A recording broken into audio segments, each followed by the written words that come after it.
Six question है। A 1.5 metre tall boy is standing at some distance from a 30 metre tall building. 1.5 metre लंबा लड़का 30 metre ऊंचे भवन से कुछ दूरी पर खड़ा है। The angle of elevation from his eyes to the top of the building increase from 30 degree to 60 degree as he walks toward the building. इसमें हम आपको समझाते समय यह फिगर के द्वारा भी समझा देते हैं। इन्होंने क्या कहा है कि एक जो बॉय है वो कितना है 1.5 मीटर टॉल। तो जो 1.5 मीटर टॉल जो लड़का है उसका नाम हम दे देते हैं चाइल्ड। ए और पी यह यहाँ पर क्या है, ए पी एक बिल्डिंग है, ए पी एक बिल्डिंग हो गई और यह बच्चा जो चाइल्ड है या बॉय है यह इस जगह पर खड़ा हुआ है और इसका जो एलिवेशन एंगल है यानी इसकी जो आइज है वो आइज इस जगह पर आ रही है, यानी ये पूरी बिल्डिंग है और इस बिल्डिंग से आइज उसकी इस जगह पर है। इस जगह से जब वो ऊपर की तरफ देखता है यानी कि उन्नयन कोण एलिवेशन एंगल वो कितना हो रहा है 30 डिग्री का। इसके बाद उन्होंने क्या कहा, eyes the top of building increase from 30 to 60 degree as he walks toward the building.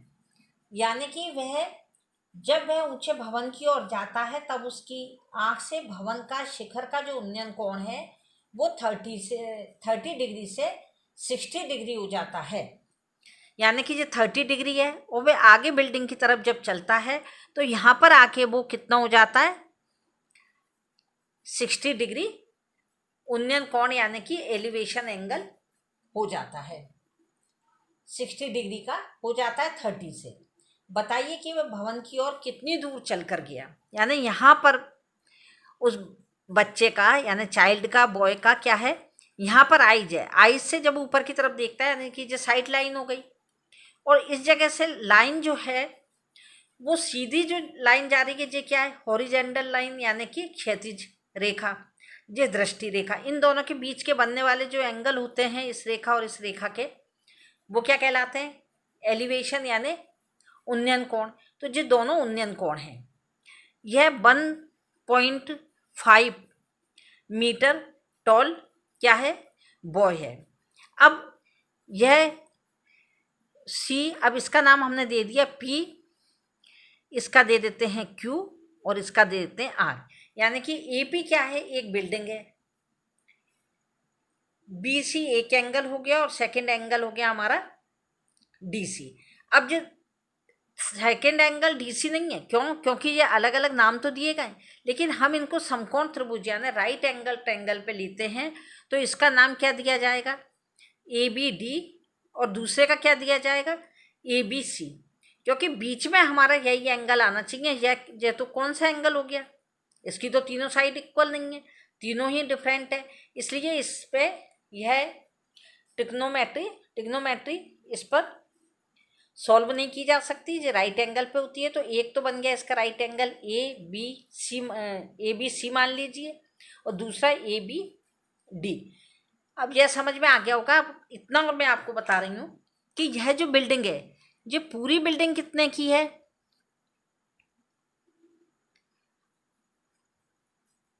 30 metre की। ये यहाँ तक की जो बिल्डिंग है ये 30 मीटर की बिल्डिंग है इस जगह तक की। अब उन्होंने बस ये क्या बताया कि ये कितना है, जो बॉय है वो 1.5 मीटर टॉल है। तो यह सब क्या है पैरेलल लाइन है, तो समांतर रेखाएं होने के कारण यह भी 1.5 होगी, यह भी 1.5 होगी, यह भी 1.5 होगी। अब हम इसको क्वेश्चन को आपको सॉल्व करवाते हैं।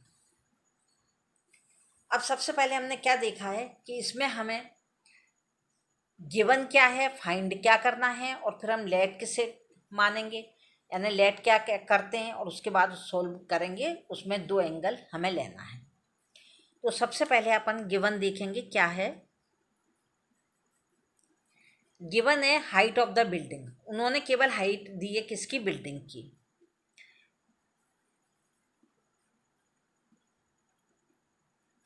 हाइट ऑफ द बिल्डिंग कितनी दी है, 30 मीटर। हिंदी मीडियम के बच्चे लिखना, दिया है भवन की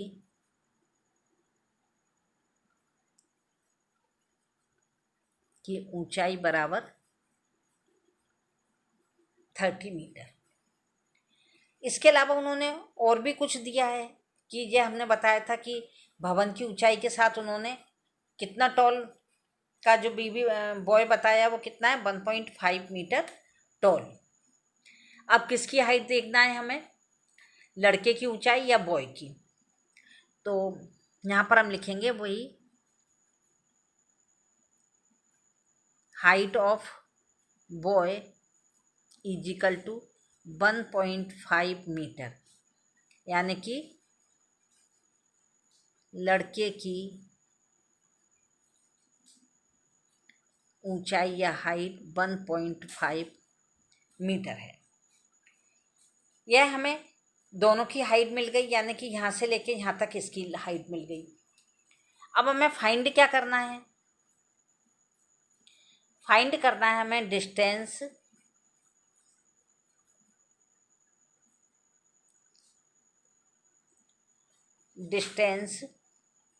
किसका, बॉय का। ये डिस्टेंस यहाँ से बॉय जिस जगह पे खड़ा हुआ है और यहाँ तक वो चलकर भवन के पास पहुँच रहा है। डिस्टेंस बॉय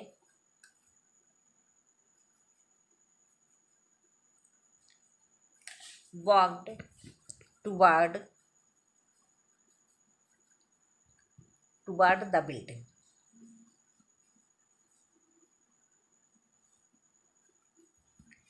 यानी कि हमें ज्ञात करना है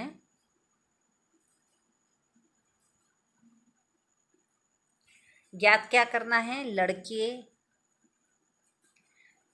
द्वारा भवन तक तय की गई, तय यानी चली गई दूरी, तय की गई दूरी, यह हमें ज्ञात करना है। अब इसके बाद हमें क्या करना है कि जो फाइंड किया गया है उसी को हम मान लेंगे। तो इसे मानेंगे क्या, लेट द, जो उन्होंने यह कहा है उसे हम ऐसा कैसा लिख देंगे, लेट द डिस्टेंस बॉय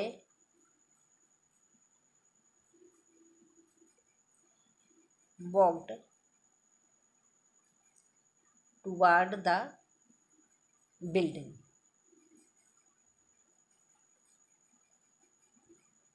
यानी कि माना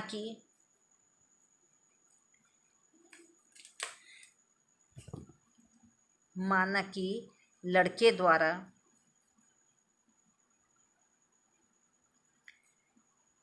भवन तक तय की गई दूरी। अब यह देखना है भवन तक तय की गई दूरी कितनी है, क्योंकि वह जब इसकी दृष्टि आइज कहाँ बनी हुई है, इसकी आइज यहाँ पर बनी हुई है। इसे हम इस तरह से बता देते हैं कि ये इस जगह पर इसकी आइज बनी हुई है और ये इस जगह से चलना चालू करता है। तो पहले ये 30 डिग्री का एंगल होता है, फिर 60 डिग्री का एंगल होता है। इसका मतलब कि यह कहाँ तक चला, तो इसको हम x मीटर मान लेते हैं और इसको y मीटर मान लेते हैं, क्योंकि यह यहाँ से लेकर के यहाँ तक चला तब ये D बिंदु पर पहुँचा पॉइंट पर, और इससे जब ये D पॉइंट से चला तो ये B पॉइंट पर आकर रुका। ये क्या है, इसकी डिस्टेंस या दूरी है।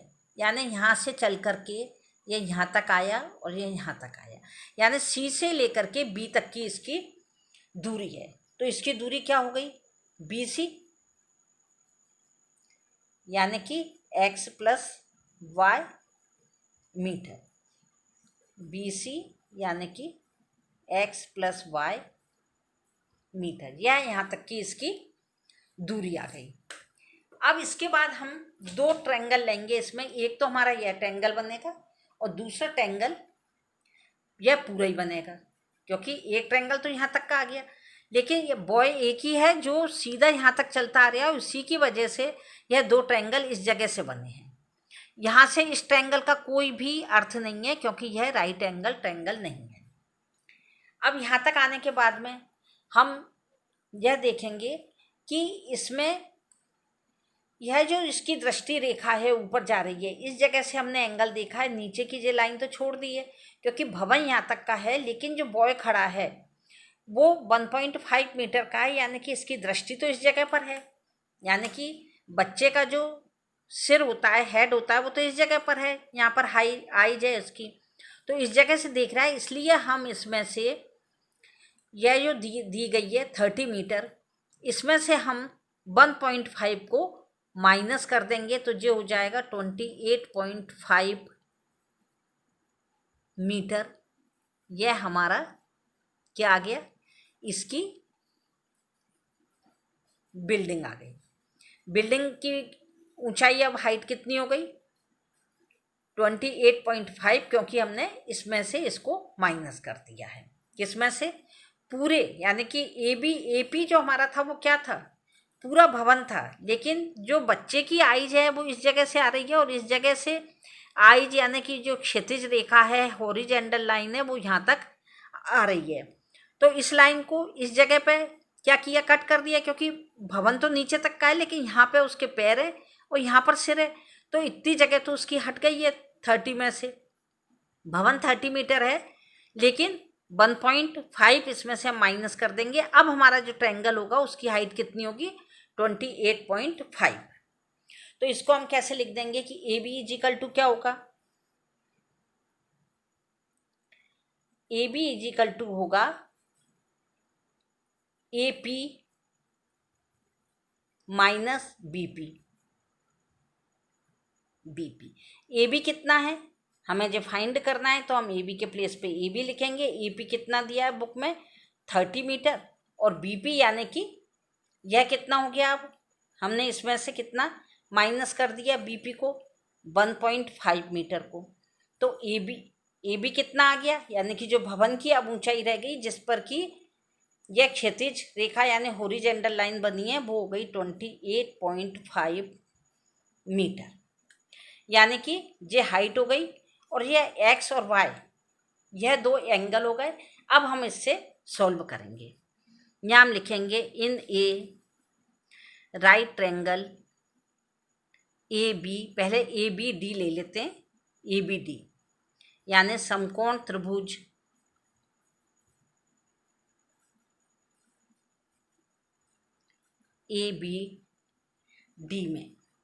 ABD में हमें लेना है, तो इसमें हम उसी तरह से मानेंगे कि जो AB/BD यह इन दोनों रेखाओं को, दोनों जो साइड है उन्हें बता रहा है, यानी कि परपेंडिकुलर और बेस को। तो परपेंडिकुलर और बेस किससे संबंध रखते हैं, tan से। अभी तक के जो हमने 5th क्वेश्चन करवाए थे उनमें tan और sin और cos की तीनों की वैल्यू लगवाई थी, इसमें tan की लगेगी, क्योंकि लंब बटे आधार यानी कि परपेंडिकुलर अपॉन बेस होगा।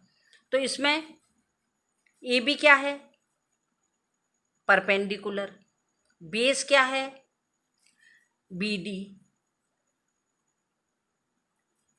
और tan 30 क्या, tan कितना दिया है इन्होंने, जो 60 दिया है, tan 60 हो गया। AB कितनी है, 28.5, BD कितनी है, Y, और tan 60 की वैल्यू होती है √3। अब इसमें हमने क्रॉसेस का मल्टीप्लाई किया या कैची गुणा किया, तो कितना आ गया, √3 = 28.5, तो y = 28.5/3 √3। यह हमारा फर्स्ट इक्वेशन बन गया।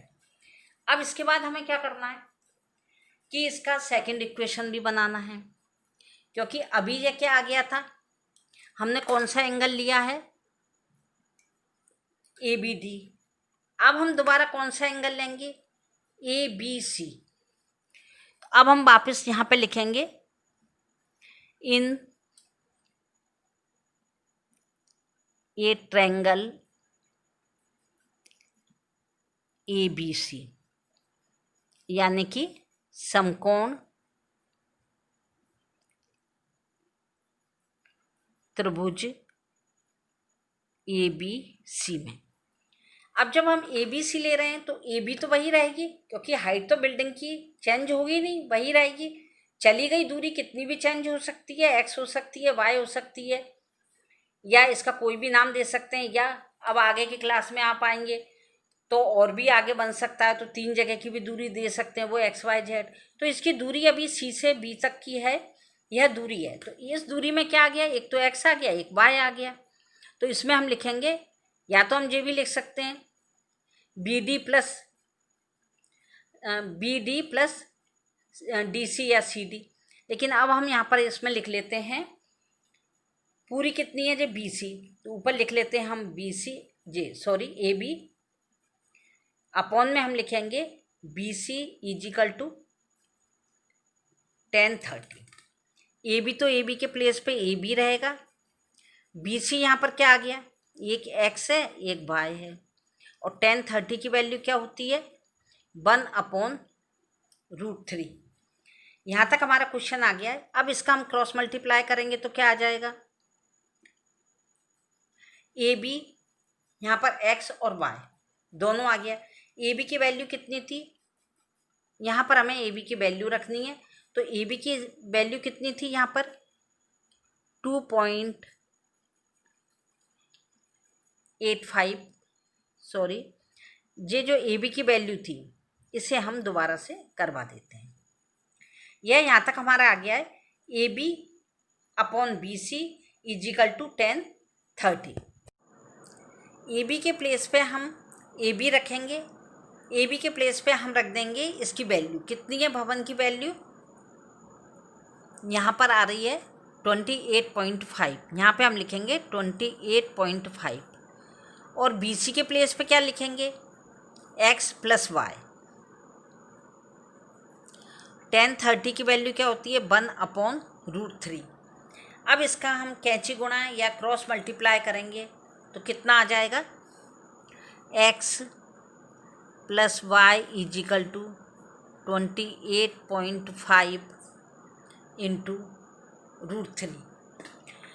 यह क्या आ गया, सेकंड इक्वेशन बन गया। फर्स्ट इक्वेशन हमारा पहले यह बन गया था, ये फर्स्ट इक्वेशन था, ये सेकंड इक्वेशन है। अब यहाँ पर पहले हमारा y निकला था, तो y की वैल्यू कितनी थी 28.5√3, तो ये इक्वेशन बन था। तो यहाँ पर हम क्वेश्चन में लिख देंगे putting the value of y in equation second. Equation second में हम वैल्यू किसकी रख देंगे, y की। x के प्लेस पे x रहेगा, y के प्लेस पे y की वैल्यू कितनी है 28.5/√3 इजिकल टू 28.5√3। अब x के प्लेस पे तो हमें x लिखना ही है, और 28.5 रूट के प्लेस पे रूट लिखना है। और इस वाले नंबर को जब हम ये जो मल्टीप्लाई प्लस में है जब हम उधर ले जाएंगे तो जब माइनस में हो जाएंगे 28.5/√3। अब हम इसका एलसीएम लेके इसको सॉल्व करेंगे तो x की वैल्यू कितनी आ जाएगी √3। इन दोनों का जब मल्टीप्लाई करेंगे तो 28.5 √3 का √3 से मल्टीप्लाई हुआ तो 3 आ गए, और माइनस 28.5। अब जब इसे सॉल्व किया जाएगा तब क्या आएगा, इनका मल्टीप्लाई हो जाएगा 3 से, 3 5 जा 15, 3 8 जा 24, और 1 25, और 3 2 जा 6, और 2 8, 1 के बाद में ये लग गया, और यहाँ पे आ गया 28.5 √3। अब 85.5 में से यदि हमने 28.5 को माइनस कर दिया तो यहाँ पर आ गया 0 से 5 गए, यहाँ पर आ गया 7 और 6 में से 2 गए, 7 में से 2 गए तो आ गया, यानी कि यह हमारा आ गया 570/3 अब इस हम रूट को रैशनलाइज करेंगे या हर का परमेयकरण करेंगे जैसे अभी तक हमने करते आ रहे हैं। तो इससे क्या होगा, यहाँ पर कितना आ गया 570√3/3। इस 3 को यदि इससे कैंसिल कर दिया तो 3 बन जा 3, यहाँ 2 बच गए तो यहाँ 3 9 जा आ गए 20 और यहाँ पर कितने आ गए, सॉरी ये पॉइंट है था, यहाँ पॉइंट है तो यह यहाँ पर आ गए 19√3। अब जो 19√3 मीटर क्या हो गया, यह इसकी यहाँ से x की दूरी हो गई, चली हुई दूरी यहाँ तक की आ गई है x से, यानी x और y की दोनों की हमने निकाल ली थी, यह x और y की y को उधर जाके कर दिया तो यह हमारी चली गई, इसकी दूरी तय की गई दूरी किसकी आ गई, लड़के की। अब हम यहाँ पे लिख देंगे जो हमने माना था, लेट किया था, यानी जो फाइंड करना था वो हमारा आंसर क्या आ गया, distance walked by the boy toward the